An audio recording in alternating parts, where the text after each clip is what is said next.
పార్వతీపురం మన్యం జిల్లా గుమ్మలక్ష్మీపురంలోని నూతన సామాజిక ఆరోగ్య కేంద్రంలో పూర్తిస్థాయి వసతులు అందుబాటులోకి రాకముందే ఆసుపత్రిని ప్రారంభించడంతో రోగులు సిబ్బంది తీవ్ర ఇబ్బందులు పడుతున్నారని గిరిజన సంఘాలు ఆరోపిస్తున్నాయి. డ్రైనేజీ, బాత్రూంలు, మంచినీటి సదుపాయాలు పూర్తి స్థాయిలో లేకపోవడంతో అవస్థలు తప్పడం లేదని చెప్తున్నాయి.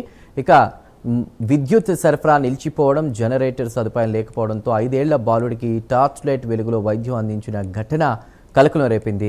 వేడి నీటితో కాలిన గాయాలతో ఆసుపత్రికి వచ్చిన బాలుడికి ప్రాథమిక చికిత్స అనంతరం మెరుగైన వైద్యం కోసం పార్వతీపురం ఏరియా ఆసుపత్రికి తరలించారు.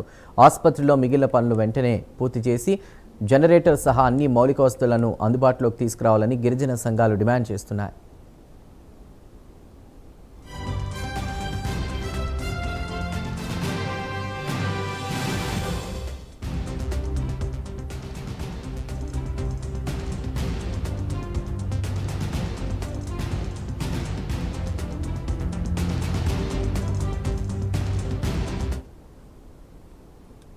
వరంగల్ ఎంజీఎం